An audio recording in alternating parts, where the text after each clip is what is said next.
In the Middle East, there is a war that almost nobody sees. No official declaration, no massive armies crossing borders.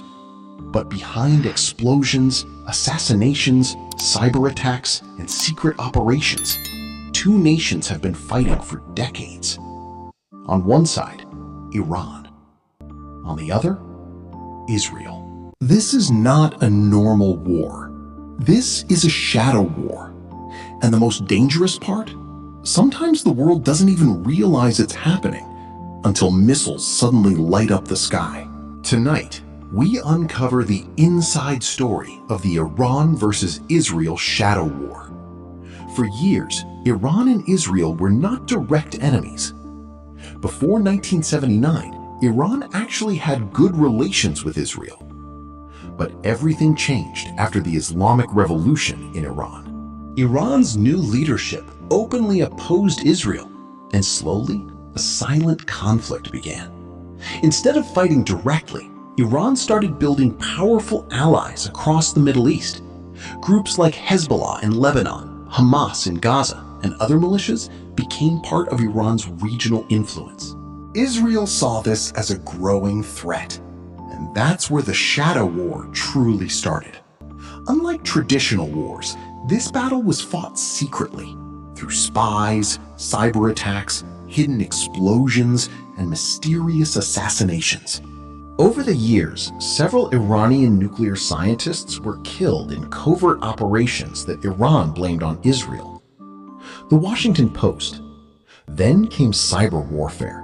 One of the most famous attacks was the Stuxnet virus, a cyber weapon that targeted Iran's nuclear facilities. The virus secretly damaged Iranian centrifuges without firing a single bullet. Many experts believe Israel and the United States were behind it. This proved something terrifying. Future wars would not only be fought with guns, they could be fought with keyboards. But the conflict didn't stay online.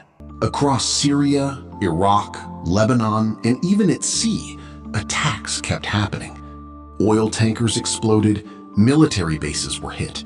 Weapons convoys were destroyed in mysterious airstrikes. The business standard plus one. Most of the time, neither side officially accepted responsibility. That's why it was called a shadow war. Everything changed after the Gaza war in 2023. Tensions exploded across the region. Iran-backed groups launched attacks against Israel from multiple fronts.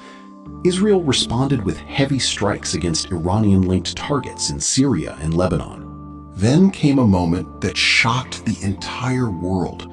On April 1st, 2024, a strike hit an Iranian diplomatic compound in Damascus, Syria.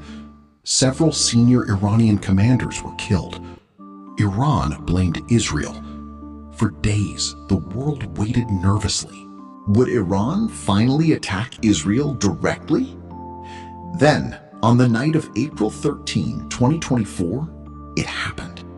Iran launched hundreds of drones and missiles toward Israel.